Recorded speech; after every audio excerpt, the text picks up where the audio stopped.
জোহরের 4 রাকাত সুন্নাত ছুটে গেলে ফরজ সালাতের পর কয় রাকাত আদায় করতে হবে? 4 রাকাতই করবেন, 2 রাকাতও করতে পারেন, কেননা 2 রাকাত আগে পড়া জায়েজ। 4 রাকাত পড়বেন বা 2 রাকাত পড়বেন। গরু ছাগলের প্রসাব গায়ে ছিটে লাগলে নামাজ হবে কি? হবে। গরু ছাগলের পেশাব অপবিত্র নয়। জি, বইগুলি এখানে আছে স্টেজে। আমার দিনী ভাই বোন সবাইকে বইগুলি নিতে বলছে। আদর্শ নারী, আদর্শ পরিবার আর উপদেশ, আর আপনার বিশেষভাবে রাসূল সাল্লাল্লাহু আলাইহি সাল্লামের সালাত বনাম প্রচালিত সালাত। বর্তমান নামাজ আর রাসূলের নামাজ দুইটার তফাৎ করে দেওয়া আছে। এক নবমুসলিম মুসলমান হবার কি আগে তার বাবা তাকে কিছু জমি 10 বিঘা মতো লিখে দেয়, পরে মুসলমান হয়। এখন নবমুসলিম কি সে জমি ভোগ করতে পারবে? পারবে, ওটা তার নামে আছে সেই জন্য। তবে ওর বাপের জমি ভাগে পাবে না, ওর বাপের জমি ভাগে পাবে না। ওর বাপ এমনি দিলে দিতে পারে। শায়েখ মৃত ব্যক্তি সালাতের কাফফারা কি? মরা মানুষের নামাজের কাফফারা নেই, মরা মানুষের সালাতের কাফফারা নেই। কি বলছো?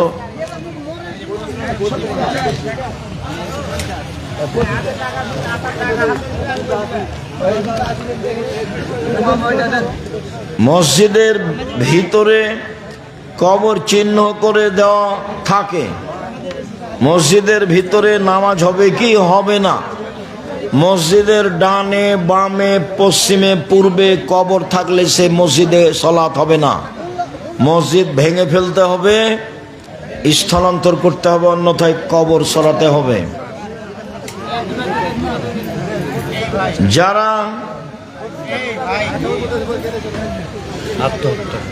যারা আত্মহত্যা করে মারা যায় তারা কি স্থায়ী জাহান্নামী?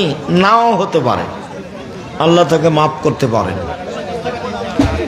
একজন মহিলার ডিভোর্স হওয়ার কতদিন পর বিবাহ করতে পারবে? মহিলা যদি নিজে খোলা তালাক নেয় তাহলে 1 মাস 30 দিন, আর ওর স্বামী যদি তাকে তালাক দেয় তাহলে 90 দিন। বোঝা গেল না? মহিলা যদি নিজে তালাক করে নেয়, যার নাম খোলা তালাক, তাহলে কতদিন? 1 মাস 30 দিন। আর যদি মহিলার স্বামী তাকে তালাক দেয় তাহলে তাকে থামতে হবে কতদিন? 3 মাস 90 দিন। আমার জানা মতে আমার এলাকার একটা মেয়ে 20-25 দিন পরে আবার বিবাহ করে, ওই বিবাহ বাতিল। তবে তালাকের সময় যে হায়েজ হয়েছিল ওইটা হায়েজ ভালো হয়ে যাওয়ার পরে যদি আবার হায়েজের পরে বিবাহ হয়ে থাকে তো কোনো সমস্যা নেই। এই ঝামেলা কে করতে যায়? 30 দিন। 30 দিনের আগে যদি বিবাহ হয়ে থাকে তাহলে ওই বিবাহ আবার পড়াতে হবে। অবৈধ বিবাহ পড়াতে হবে, আবার 7 ছেলের মা হলেও। এ তো একটা, ওই সন্তান ওর মায়ের, ওর বাপের নয়। এরকম সময়ে সন্তান কার? মায়ের। ওই জন্য তো এখন সরকার বলছে বাপের নাম লাগবে না, ঠিকানা তো এখন কার নাম লাগবে? মায়ের। সরকার উল্টে গেছে, বুঝতে পারছে যে এখন অবৈধ কোনটা আর বৈধ কোনটা সব বাদ দাও, মায়ের কাছে যাও, সব ঠিক, সব না যায় হারাম পথ।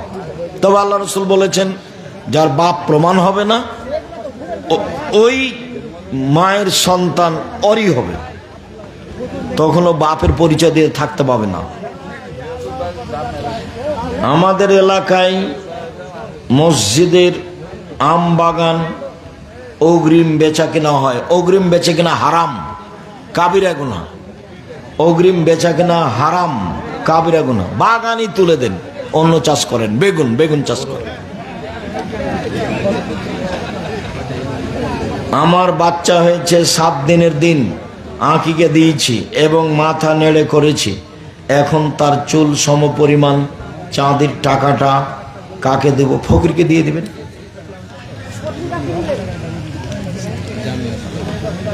জামিয়া সালাফি, জাযাকুমুল্লাহ। শায়েখ আসসালামু আলাইকুম, দাড়ি রাখার বিধান কি? ফরজ।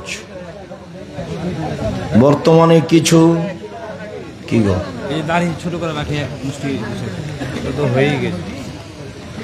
শায়েখ আসসালামু আলাইকুম, বর্তমানে দেশে চলমান রাজনীতিতে, প্রিয় শায়েখ আসসালামু আলাইকুম। শায়েখ, আমার প্রশ্ন হলো, কোনো লোক মারা গেলে সেই মৃত ব্যক্তির বাড়িতে কোনো প্রকার খাওয়া দাওয়া করা যাবে কি যাবে না? খেতে না পেলেও পাশের বাড়িতে খাবে, না কিনা খেতে হবে রাস্তায় গিয়ে। এই বাড়িতে 3 দিন যাবৎ মানুষের পাশের লোক খাবার দিয়ে যাবে, এদের এখানে রান্না বান্না নেই। সেখানে তো তার অনেক আত্মীয় আছে, আত্মীয় স্বজন যেন এখানে না খায়। ও যদি পা ধরে তবে বললো যে খাবো না, আজকে নয়, আর একদিন, আজ নয়। শ্বশুর জামাই যদি আসে শ্বশুর, সেদিন খাবে না। এই ছেলেরা, সেদিন শ্বশুর বাড়িতে যে খাওয়ার হিসাব করবো না, খালি মাথায় বোকামি ঢোকে আছে। আসসালামু আলাইকুম, প্রিয় শায়েখ, বিয়ের সময় সম্মিলিত মোনাজাত করা যাবে কি যাবে না? বিদাত। সম্মিলিত মোনাজাত শুধু পানি চাওয়া। মসজিদে যদি হয় জুমার দিন তাহলে এভাবে, মাঠে যদি হয় তাহলে এভাবে। আর বাকি হাত তুলে দোয়া যার যখন মন চাইবে দিন রাত। হাত তুলে দোয়া করলে আল্লাহ খালি হাত ফিরে দিতে লজ্জা পায়। হাত তুলে দোয়া করা একটা গুরুত্বপূর্ণ বিধান, ব্যক্তিগত ব্যাপার, যখন ইচ্ছে। বিয়ের সুন্নতি পদ্ধতি কি? ওর মাকে নিয়ে বউ দেখবে, ওর বোনকে নিয়ে, বাস একটা। তারপর বিবাহ দিন ঠিক করবে। যদি হলুদ মাখতে হয় তার বোনেরা মাখাবে, ওর খালা, ওর মা, ওর ফুফু, ওর দাদি, চাচাতো বোন নয়, ভাবিরা নয়, হারাম। বিবাহের সূচনাই জেনা, বিবাহের সূচনাতেই জেনা। হলুদ মাখাতে পারে, বর কনে নেই, শুধু খালি কিছু মুরব্বী মানুষ যাবে বিবাহতে, যার নাম বরযাত্রী। মেয়ের কাছে বিবাহ পড়ানো হারাম। ছেলের কাছে বিবাহ পড়াবে, আগে খুতবা হবে, তারপরে মেয়ের বাপ বলবে, আমার মেয়ে খালেদা এত টাকা নগদ, এত টাকা বাকিতে তোমার সাথে বিবাহ বন্ধনে আবদ্ধ হতে রাজি, তুমি তাকে স্ত্রী হিসেবে কবুল করো। তখন ও বলবে কবুল করলাম। এ হলো পদ্ধতি। তো গুরুত্বপূর্ণ কথা আল্লাহ রাসূল 3 বার বলতেন, মর্মে 3 বার বলা যায়। তারপরে ওয়ালিমা হবে বাসর রাতের পরে। বাসর রাত সাজাতে হবে, তবে তার মা সাজাবে, তার খালা, তার ফুফু, তার বোন, তার দাদি, তার নানি, ভাবি নয়। এখন তো বোকা ছেলেরা ওই লোকজন দিয়ে বাসর ঘর সাজিয়ে নেয়। ওটা তুমি কি আমনে করো? ও তো মনে মনে ভাবে যে এখানে ওর বউ থাকবে, এখানে ও থাকবে, তুমি এটা ওকে দিয়ে করাচ্ছ কেন? ওই বাসর ঘর লাগবে না, যা, ওইটা বাতিল। মানে নোংরাটা কিভাবে চলে আসছে সমাজে, খারাপটা কিভাবে চলে আসছে। বাসর ঘর সাজানো সুন্নাত, বাসর ঘরে খাবার মিঠাই থাকা সুন্নাত, সকালবেলাতে অলিমা হওয়া জরুরি। ধনী গরিব সবাই থাকবে। অলিমাতে যদি শুধু ধনী থাকে তাহলে এই ভাত ড্রেনে ফেলে দিয়ে কুকুরকে খাওয়াই দিতে হবে। কেন? ওই খাদ্য সবচেয়ে খারাপ। এই ছেলে, কোন খাদ্য সবচেয়ে খারাপ ভুলে গেছে? যেখানে শুধু কি করা হয়েছে, ধনীদের দাওয়াত দেওয়া হয়েছে। আল্লাহ রাসূল ওই খাদ্যকে বললেন আশারুত্তম, সবচেয়ে নিকৃষ্ট খাদ্য। তখন নিকৃষ্ট গতি কি করবে? ড্রেনে ফেলে দাও, কে খাবে? কুকুরে খাবে। শায়েখ, মসজিদের মাইকে সামাজিক কোনো বিষয় প্রচার করা যাবে? মক্তবের কথা বলা যায়, শিক্ষণীয়, তবে মরণের কথা বলা যাবে না। হারানো বিজ্ঞপ্তি হারাম, হারানো বিজ্ঞপ্তি হারাম। হায়েজ অবস্থায় কোরআন হাতে নিয়ে পড়া যাবে? অবশ্যই যাবে, কোনো সমস্যা নেই। বলেন কি দেখে পড়ারই সাহস হচ্ছে না, আবার ধরে? এটাই বলছে। সেটাই বলছে সবাই যে আব্দুল রাজিক সাহেব ধর্মকে উল্টে গেল নাকি এখানে এসে। জি না, আল্লাহ রাসূল হজ করতে গিয়ে দেখছেন আয়েশা কাঁদছেন। কি ব্যাপার আয়েশা, কাঁদছো কেন? আপনারা তো হজ উমরা দুটাই নিয়ে যাবেন, আমি তো আমার ঋতু হয়ে গেছে হায়েজ, আমি তো উমরা করতে পারছি না। তাহলে চিন্তা করো কেন, তপ করো না, হাজিরা যা করছে তাই করো। তো হাজিরা কোরআন মাজিদ পড়ছে যে, তো পড়ো। শুধু হাইজ অবস্থায় কি করতে পাবে না? তপ আর নামাজ আর সিয়াম রোজা পরে করবে। হাইজ অবস্থায় সালাত আদায় করতে পাবে না আর তপ হজ করতে গেলে, বাকি সব করবে। ও নামাজের যেটা বই, সালাতের যেটা বই, আব্দুর রাজ্জাক বিন ইউসুফ 8টা দলিল দেওয়া আছে। ঋতুবতী মহিলারা কোরআন মাজিদ পড়তে পারবে, তার দলিল সিরিয়াল দেওয়া আছে। স্বামীর মৃত্যুর পর স্ত্রীর বিয়ে হয়ে গেছে, কিন্তু মৃত্যু স্বামীর বাড়িতে কি চলাচল করতে পারবে? করতে পারে, মানুষের দৃষ্টিকটু হলে কম করা ভালো। শায়েখ আসসালামু আলাইকুম, জামাতে সালাত আদায় করার সময় যদি বায়ু বের হয়, জামাতের মধ্যে দিয়ে মানুষের মধ্যে কাতারের ভিতর দিয়ে বাইরে চলে যাও উজু করতে যাব, আর না হলে কাতারের ভিতরে ঢুকে একদিকে চলে যাও। তো নামাজিদের আগে যে যাওয়া হলো যে কোনো সমস্যা নেই, শুধু নিষেধ কোথায়? ইমামের আগে দিয়ে যাওয়া নিষেধ। এরপরে কাতারের ভিতরে যেখানে যা প্রয়োজন সেখানে যাওয়া যাবে। বোঝা যায়নি কথা? কাতারের ভিতরে হাঁটা যাবে, তো মানুষের সামনে দিয়ে হলো যে কোনো সমস্যা নেই। কার সামনে দিয়ে চলবে না? ইমামের সামনে দিয়ে। আর দিও না। আমার আব্বা নফল নামাজ ও রোজা রাখে, কিন্তু নাস্তিককে গালিগালাজ করে, নামাজ কি কবুল হবে? দেখ গালি দেখ, তোমার বাবা নাস্তিককে আসে যায় না, ঠিক আছে।